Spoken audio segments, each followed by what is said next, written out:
পারে না। ভীতাহা, যে সবসময় ভয়ভীত, তারও কখনো তত্ত্ববোধ হয় না।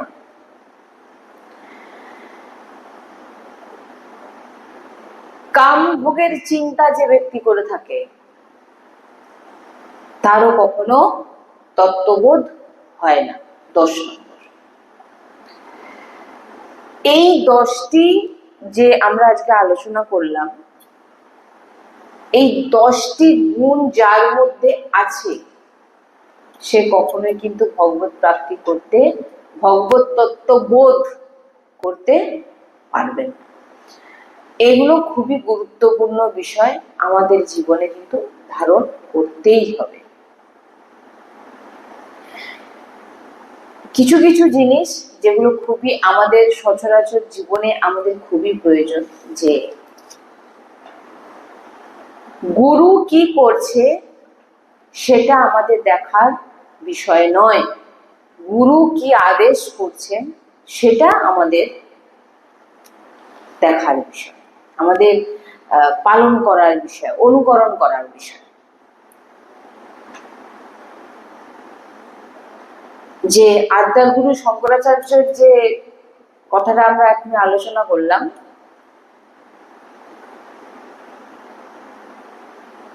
সেটার মধ্যে কি পেলে? আমরা যে আদ্যাগুরু শঙ্করাচার্যের যে কথাটা আমরা আলোচনা করলাম, সেটা থেকে কি বুঝলেন?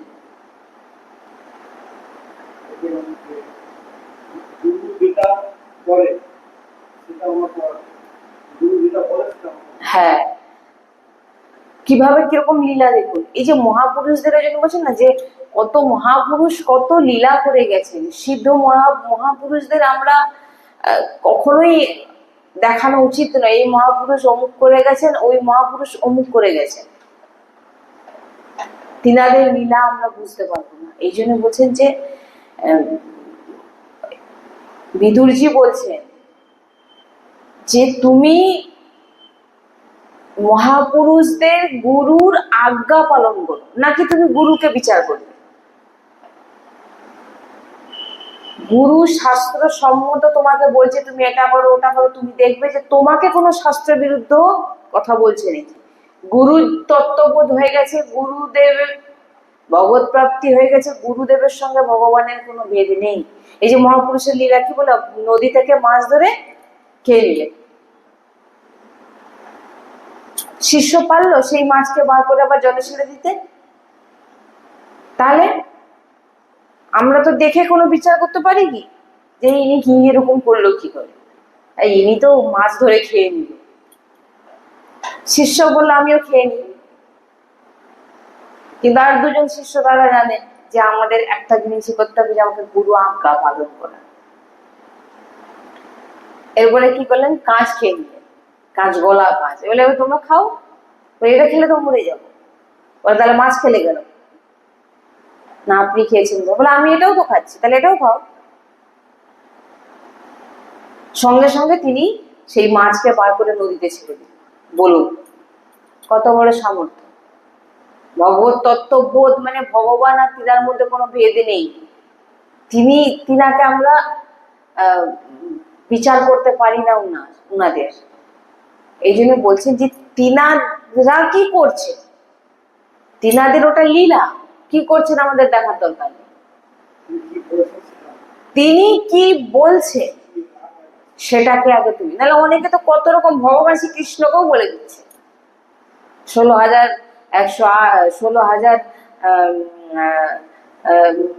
পররানীদেরকে, আরো কত কিছু না ভগবান শ্রীকৃষ্ণ রাসলীলা করেছে, অমুক করেছে তমুক করেছে।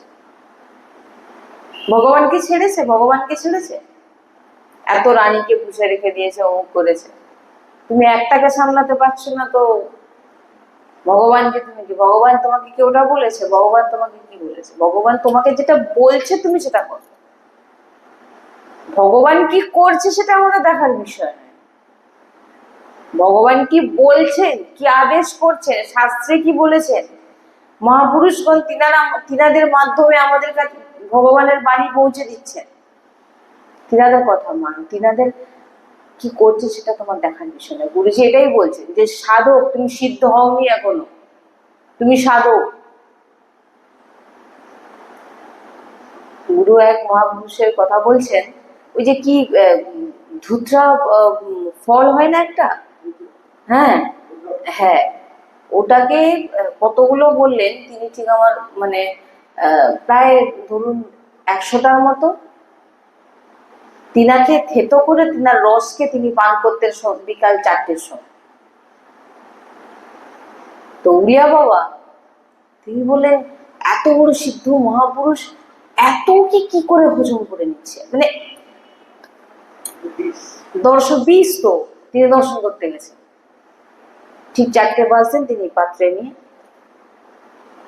বললেন আপনি পারবেন সেটা পান করতে। তিনাদের ওগুলো কি লীলা আমরা কিছু জানি? মহাপুরুষদেরকে জন্য কখনো বিচার করতে নেই। তিনারা যে কি লীলা করছেন, কি বলছেন, কি আচরণ করছেন, তো আচরণে আমাদের দৃষ্টি দেওয়ার দরকার নেই, কি বলছেন, তিনি কি আপনাকে আদেশ করছেন সেটাতে আপনি পালন করুন। সব থেকে মানে বিশেষ এই যে 10টি কথা আমরা আলোচনা করলাম, তার মধ্যে যে জিনিসগুলো এগুলো আমরা বেশি করি, যেমন এই যে প্রথম নেশা, এই নেশা করা হচ্ছে খুবই, যারাই করে থাকে বলছেন প্রসাদ সর্ব দুঃখের হরণ করে। প্রসাদ, যারা প্রসাদ পায়, আর ভগবানের প্রসাদ, ভগবানের নাম যারা নেয়, ভগবানের প্রসাদ যারা পায় তাদের সমস্ত পাপ নাশ হয়ে যায়। প্রসাদের সর্ব দুঃখানা। এবারে বলছেন কি যে আপনার প্রসাদের প্রতি নেশা নেই, কিন্তু আপনি আপনার নেশাটা হচ্ছে মদ, গাঁজা ইত্যাদি। ঠিক এইগুলো যারা করে থাকেন বলছেন তারা কখনোই কিন্তু ভগবত তত্ত্ব, যে কোনো নেশা, শুধু মদের কথা বলার জন্য অনেক রকম নেশা হয়ে থাকে, অনেক রকম নেশা হয়, কোনো নেশা করা যাবে না, অনেক রকম নেশা হয়ে থাকে। যেমন ওই যে আপনার এখন রাস্তায় যে প্যাকেটে খায়, তারপরে দাঁতও মাজে অনেকে, এগুলো হচ্ছে সব নেশা, এগুলো করা যাবে।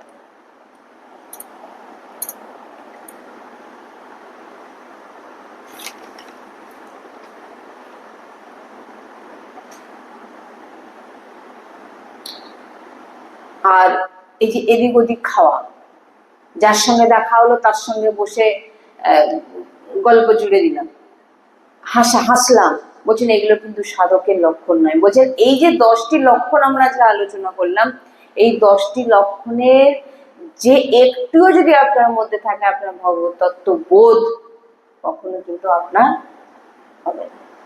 এই জন্যই বলছেন যে এইগুলো থেকে বাঁচুন। তাই প্রথম হচ্ছে আমাদের কোনো নেশা না করা, দ্বিতীয় প্রমাদ, যে যেখানে সেখানে বসা, যাত্রার সঙ্গে কথা বলা, এইগুলোকে আমাদের লক্ষ্য রাখতে হবে, এগুলো থেকে আমাদেরকে নিজেকে বাঁচাতে হবে। ভ্রষ্ট হয়ে যাওয়া, নিজে যদি এমন যদি আচরণ থাকে তাহলে সে ভ্রষ্ট হয়ে যাবে। তৃতীয় বলছেন উন্মাত্তাহা, পাগল, যে পাগল হয়ে আছে সে কখনো তত্ত্ববোধ করতে পারবে না। শান্তাহা বলছেন চতুর্থ, বলছেন যে অতিরিক্ত কাজ করে এমন পরিশ্রান্ত হয়ে যায় যে সে ভজন করতে পারে না, তারও কিন্তু তত্ত্ববোধ।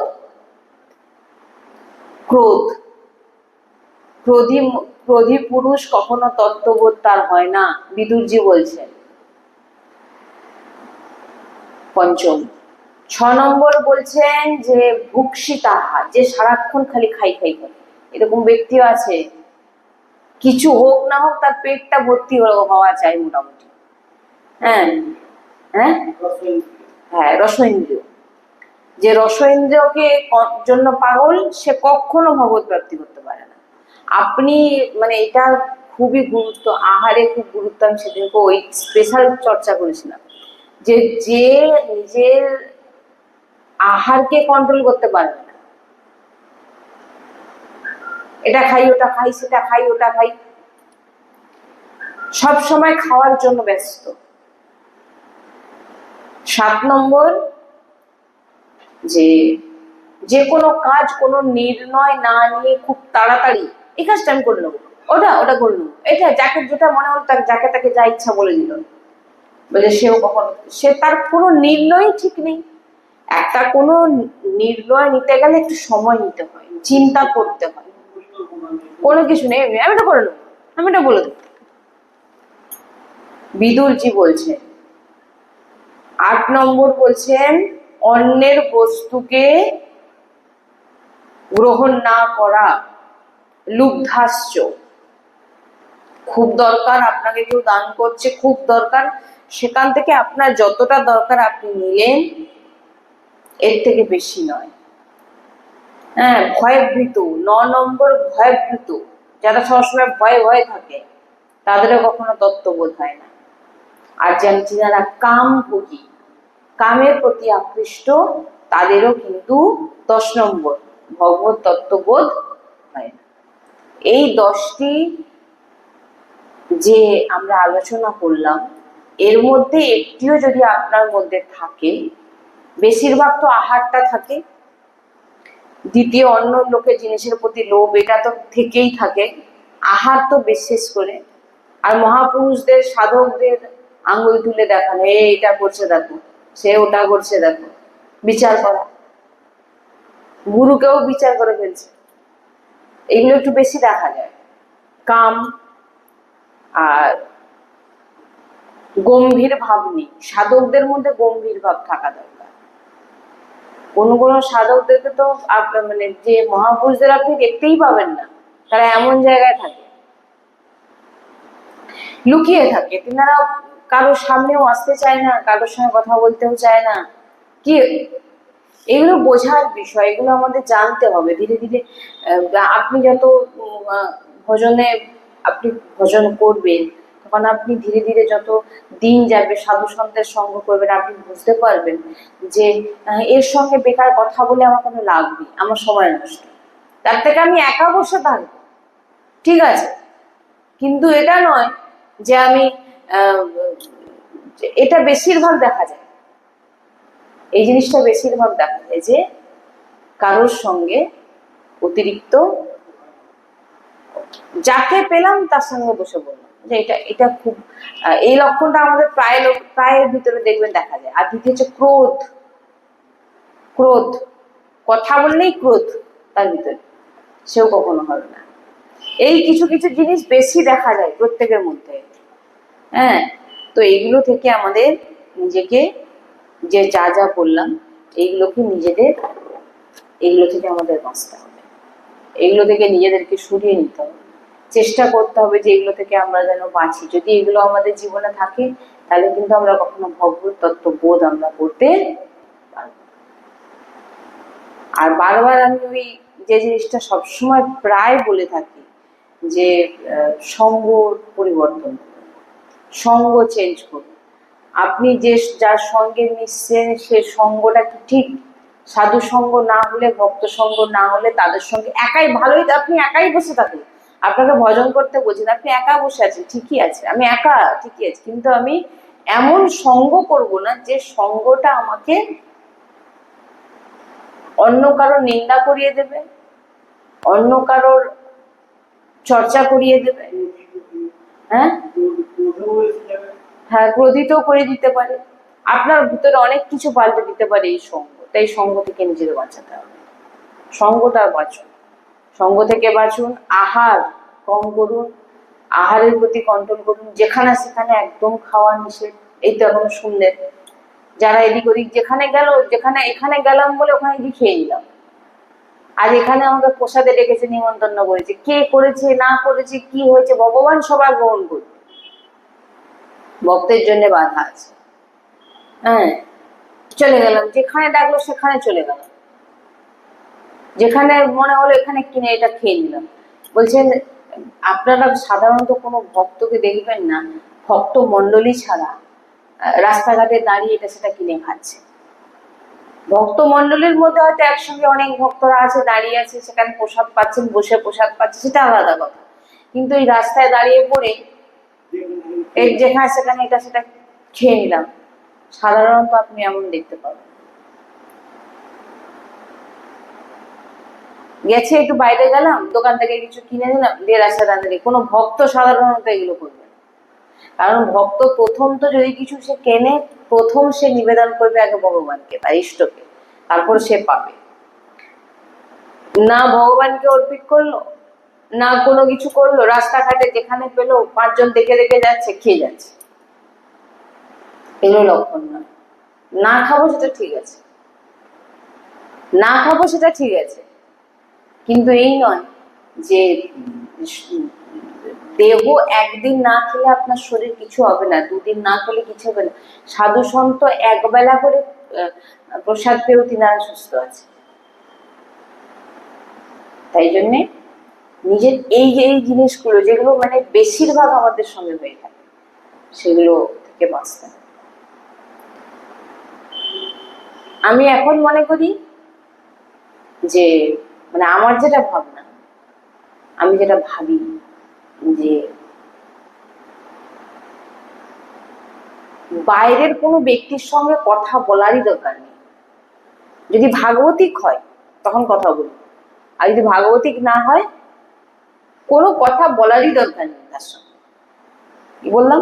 কথা বলবেন, আপনারা তো কোনো কাজের জন্য কথা বলছেন, সেটা আলাদা বিষয়। আপনি যখন ভাগবতিক মার্গে চলছেন তখন দেখবেন আপনার এর তার সাথে কথা বলতে ভালোই লাগবে।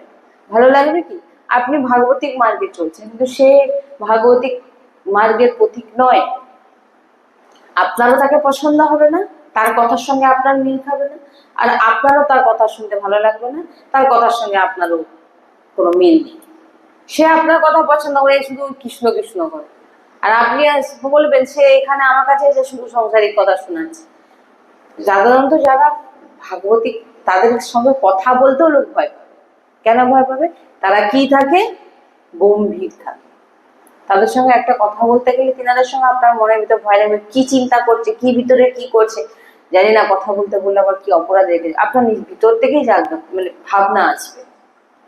এই জন্য এই জিনিসগুলো আমাদের বিশেষ, যেগুলো আমরা বেশি করে থাকি, যার তার সঙ্গে কথা বলা, নেশা করা, এদিক ওদিক আলোচনা করা, এখানে ওখানে খেয়ে নেওয়া, ক্রোধিত হওয়া, বড় মহাপুরুষদের, বড় বড় সিদ্ধ মহাপুরুষদের চরিত্রে, তিনাদের আচরণকে বিচার করা, এগুলো আমাদের মধ্যে বেশিরভাগ থাকে। অমুক মহাপুরুষের দেখো এই অবস্থা, অমুক এ হচ্ছে এই অবস্থা। তুমি কি জানো ভাই মহাপুরুষদের লীলা? তুমি কিছু বোঝো?